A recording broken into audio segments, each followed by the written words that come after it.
What if the Civil War had never happened? Now, some events of history are presented in a way where people believe that they absolutely had to have happened, that there was just no way the event could be avoided. The event is etched in stone, destined to happen. Part of that is because the alternatives kind of reflect badly on the real event. The Civil War is part of our mythology. For most, it was necessary to destroy the evils of slavery. Um, who could possibly desire another outcome? Well, what if the slaves went free at a later date? What if the descendants of slaves were at a much better starting point economically? What if 600 to 900,000 people didn't need to die to free the slaves? And what if it occurred in a way that would have been more beneficial to everybody? I think one of the bigger issues with coming up with alternate history is picking the pivot points that have a more realistic chance of happening. I mean, I love a lot of alternate histories, but a lot of times you look at the pivot points they use and they're at best contrived to get the outcome they want. So I prefer things that I think are more practically possible. And also, just as a kind of a general disclaimer for this video before anyone declares me some kind of neo-Confederate or other such nonsense, most of the pivots I'm suggesting require compromise or decision of the South. In some cases, delaying the inevitable makes the inevitable not so certain. It puts key people in the wrong places. The first possibility to alter the events leading up to the Civil War is the most critical, altering the approach to the Kansas Nebraska Act has the potential to slow down or slow roll the results in a way that possibly disrupt them altogether. Delaying the onset of some of the events has the potential to put key people in ahistorical positions. Thus, we end up with potentially different results. The Kansas Nebraska Act causes multiple issues. In reality, that is. The problem was that prior to this, each time states were admitted to the Union, the South and the North compromised to keep slave and free states in equal numbers. Slavery never caught on in the North. Not to say it was completely non-existent. It did exist in some places and slowly died out. But this wasn't due to the moral superiority of the North. It was because the climate conditions were really unsuitable to the large scale agriculture that made slavery financially worth doing.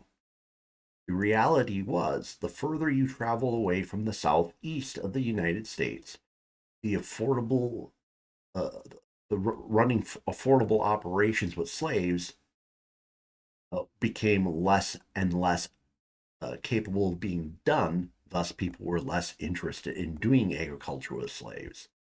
And there are some demographic issues as well, but they're not really part of this story.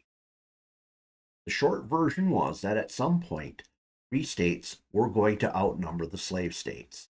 At some point, compromise, as it had been being done up until that point, was going to fail. The fear in the South was that an unbalanced Senate would encroach upon the rights of the Southern states. Now, in the real world, Kansas-Nebraska Act destroyed the unity of the Whig Party, uh, which had predicated their existence on not having a political opinion on slavery.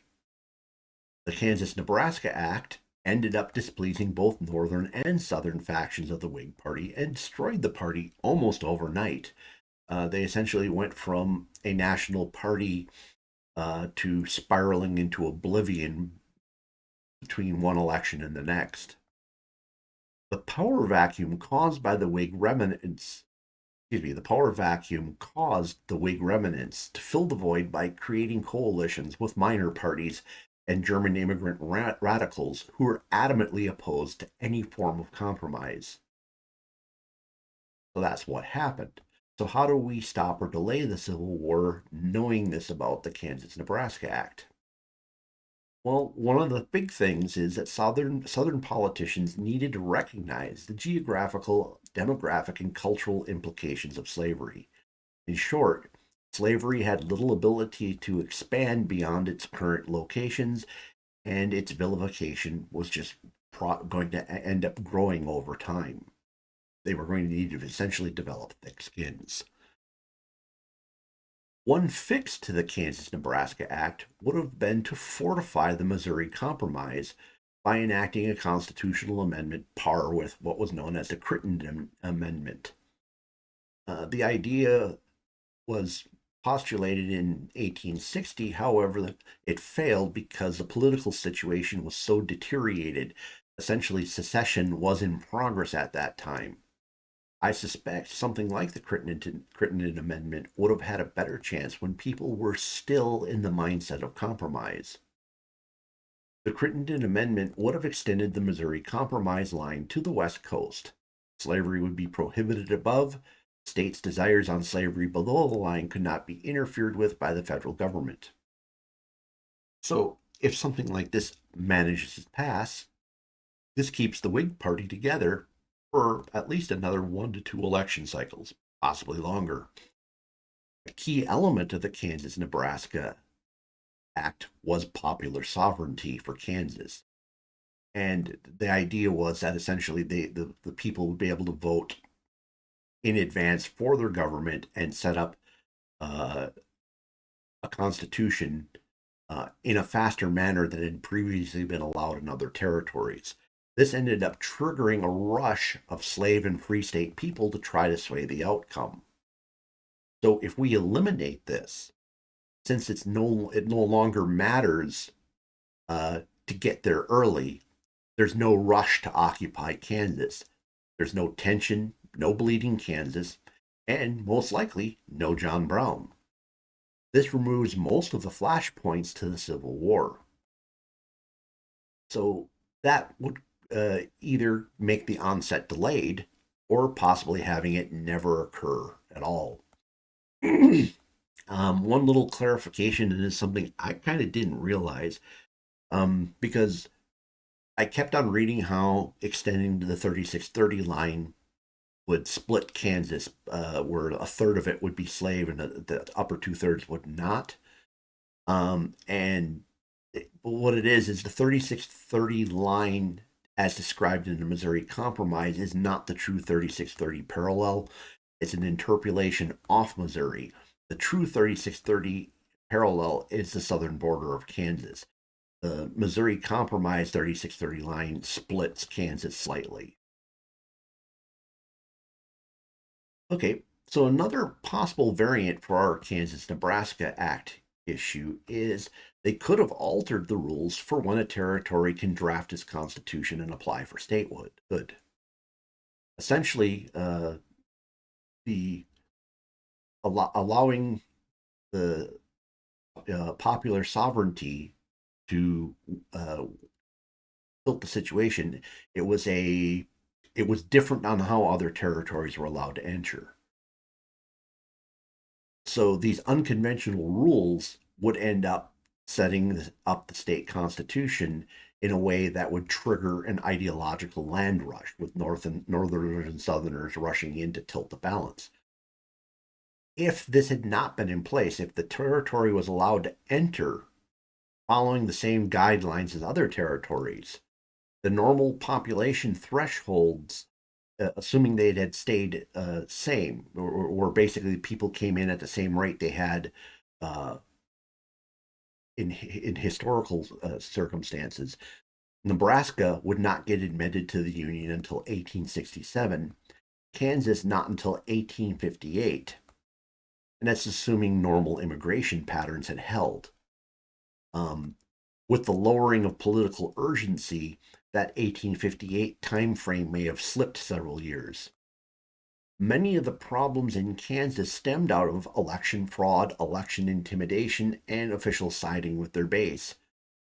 Since no election can occur prior to reaching the requisite population, the beginnings of bleeding Kansas aren't likely to occur. until 1858, 4 years later than historical. The big events then end up occurring after 1860 in this alternate time frame.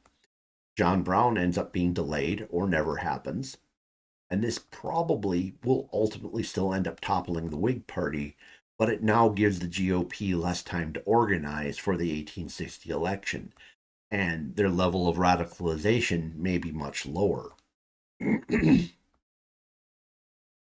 If the Whig Party holds together, there's a possibility of a Democrat win in 1860. If the GOP has less time, the greater the odds are that Seward ends up being the nominee. If the Democrats win, there's no secession, most likely. If Seward wins, Seward, essentially, he was Lincoln's primary rival. If he ends up winning, Seward was against supplying Fort Sumter and wanted to evacuate it as a sign of the North's peaceful intentions. This most likely would have resulted in possibly a mini secession of the Gulf states, and the rest of the South would not have seceded, creating less harsh feelings and possibly no civil war. So those are possibilities I threw in there, things that could throw things off balance, either delay or stop the Civil War altogether. So let's start working off this idea of the Civil War not happening. Even by delaying the events, if we avoid Lincoln in office in 1860, the odds of war go down. Lincoln gambled that only the Gulf states would secede. He arranged an unarmed resupply of Fort Sumter to both bait the South and unify the North. In reality, it triggered all the remaining CSA states to join the secession, which also gives us another pivot. If South Carolina had not taken the bait, war might have also been avoided. So let's just do no war, no secession scenario. When does slavery end if we don't have a war? Well, it probably would have started dying out in the 1870s. The slave population probably would have dropped to 35% of its original peak by 1900, and slavery would end up ending somewhere around 1915. How do I come up with this? Well, I come up with these numbers by looking at other countries that had slavery, that had the same agricultural motivations as we did, and looking at how slavery ended in those places without war. Brazil and Cuba being our templates.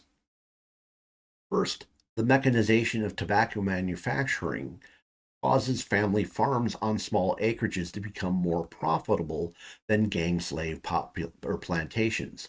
We were already starting to see this in the United States in the 1850s. The northernmost counties of slave-holding states were beginning to sell off their slaves to the Deep South, specifically on the tobacco farms. This mechanization would be complete by 1880, essentially making slave-harvested tobacco more expensive than a family-owned operation. Another thing we see, and this we saw basically happen in Brazil, by the 1870s, the American Southeast would start seeing soil depletion due to cotton crops. Similar thing happened in Brazil, which still had slavery at the time. The result is the combination of less cotton planting and a switching over to row crops much more suited to this soil. The use of slaves began to plummet, which in turn set the political board for the end of slavery. The U.S. Southwest would most likely follow a similar trajectory. Additionally, in terms of cotton, the world market would rapidly fill the shortfalls from the South. During the Civil War, the British Empire was able to use emergency measures to ramp up cotton production in places like Egypt to make up for the Union blockade. Shortage of cotton in the U.S. would likely lead to less slave owner influence. In the 1880s, sugar production was beginning to become mechanized as well. In Brazil and Cuba, which still had slave labor, slave labor was pushed out in favor of family farms. To understand why this happened is slave labor is actually inefficient. It does work in the absence of automation on high density agricultural production. Once you once you mechanize, automate, uh, this advantage goes away. And once it becomes unprofitable, no one wants to do it anymore. And once you start losing the population that has the desire to do it, it becomes more politically expedient to get rid of slavery. Now, I had a conversation with an acquaintance of mine who agreed with the points I made, basically saying, yeah, slavery did end in these other places, and it probably would have happened in the United States as well. In other words, slavery would have died a natural death on its own without the Civil War. However, this person believed that slavery was so evil that its immediate end by violence was far superior to people being enslaved an extra 50 years. I do empathize with this position, but I think we need to look at just how destructive the Civil War was so that we can kind of balance the emotion of the evil of slavery against the offset of more concrete occurrences. First, the distance and time to the events make most people not fully consider how big a setback the deaths of hundreds of thousands of people were and the vast destruction caused by the Civil War. Second, the desire to free slaves immediately clouds our judgment, where we need to at least consider would people who were better transitioned from slavery to freedom, might they have had a better outcome? And their descendants might have had a far better position today. First, let's look at the impact of the war itself.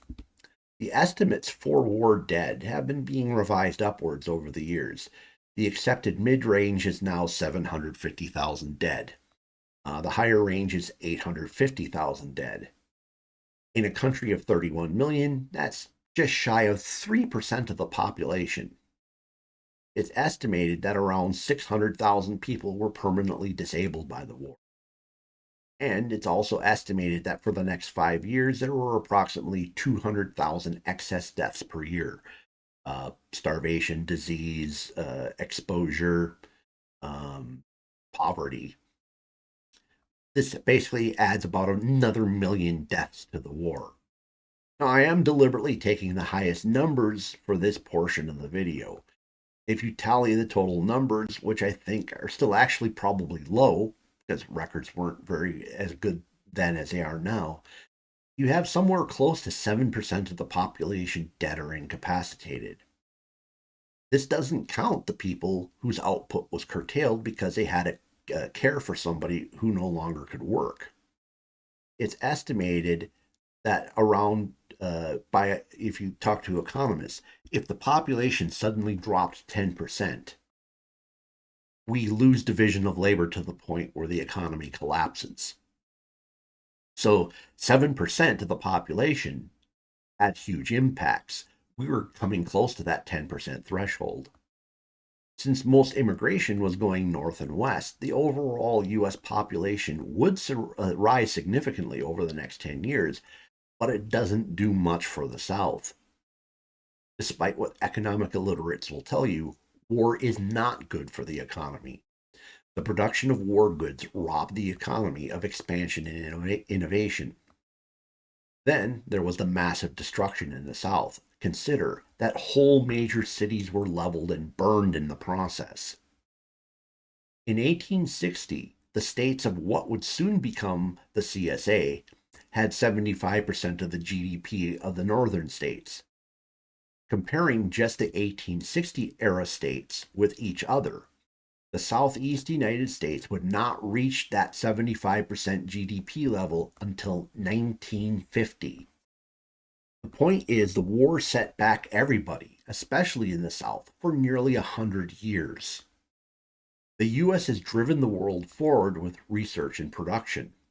Imagine just how much more affluent everyone would be, including the descendants of black slaves, if there were no war. And let's look at cultural issues. First, it was common knowledge that many slaves were ill equipped for freedom. Their skill sets might not be useful in the free market. They lacked the everyday experience with finances and money, and they were often deliberately undereducated. George Washington and Lafayette were aware of this, and they intended to set up a transitional plantation as an experiment to train slaves so that they could better navigate the free world once they became freed. This experiment ended up being preempted by the French Revolution. The point: this lack of worldly experience by slaves was well known in the 1770s and 1780s. It was still well known in the 1860s. It was why most locations that had mass slavery required a bond for manumission to prevent newly freed slaves from becoming a burden on society. It's also why a lot of the founding fathers weren't able to get rid of all their slaves. They couldn't afford to pay the bonds on all the people. Without a civil war in the period from 1860 to 1880, it would become more clear with each passing day that slavery was going to end by an economic implosion. As this realization occurred, more and more people would be working on the idea of the transition problem. With a generation of dedicated effort, slaves who were free would end up having obvious places to go learn the details of being a free person. Likely churches and other charitable organizations would spring up that would be clear places for someone who was just freed to go to essentially become educated on being a free person. So if you look at it, the gradual ability to transition people from slavery to freedom is a lot more doable than suddenly transitioning millions of people from being slaves to being free overnight and then expecting them to fend for themselves. There was no capacity to train these people to basically function in society. People who could navigate the free world would have a far better economic prospect than those who were freed en masse. The children of these free people would likely already be on par with their white peers. Now, another potential benefit would likely be lower racial tensions. First, an entire population changing status overnight causes massive social upheaval. This change was forced upon the populations of the South. It wasn't. It wasn't voluntary. This change was forced upon the South after a very bitter, brutal war that they lost. And in the case of the Civil War Reconstruction policies, this ended up putting Black Republican politicians into office in Southern states who probably would otherwise not have won unless there were Union troops guarding the ballot boxes. If emancipation had been gradual over time, and basically a choice of the people releasing the slaves, this would most likely have reduced a lot of the racial tensions. Lack of Reconstruction likely would have stopped the KKK from ever forming. Now, I'm not saying some kind of racial kumbaya peace drum circle would have broken out, but a slow transition almost assuredly would have had better outcomes. Racial tensions most likely would have been lower. One item that occurred to me as I was talking through this: by also eliminating the Civil War, there is also a chance that the very mechanizations I talked about for tobacco, sugar, and cotton would have occurred earlier because there would have been more money available for research and development as opposed to trying to rebuild the South. So the timeline I gave with 1915 at the end actually may have been rolled back 15, 20 years. All right. So with all choices, there are trade offs. In the historical version, 7% of the population dies or becomes incapacitated. The South has endemic poverty for both black and white freemen for a century, and the pall of angry racism will hang in the air for a long time. In exchange, a large group of people gain freedom, and that's nothing to sneeze at. The trade-off is, in an alternative, there's no war, no massive loss of potential, a growing economy, advances in tech that might make us decades more advanced, or racial harmony. And the cost is that the 1865 slaves, or excuse me, the cost is that the children of the 1865s go free, but many of their parents spend their lives as slaves. So, be curious in the comments uh, if you see any issues with the pivots. Now, mind you, I know they're not shoe-ins because it's one of those things. If they were, absolutely slam dunk politically viable, you'd think someone probably would have done them at the time. But I think they're still possible. I also would like you to, let's assume for the sake of the argument that my pivots for this alternate history are accurate and they do occur. I would be interested if you have the same take that acquaintance I talked about. Was slavery so evil that it was worth all the death, destruction, and setback, or would the outcome of not having a war been so much more beneficial for the freed slaves that it would be worth waiting a generation in order for the freedom to be enacted?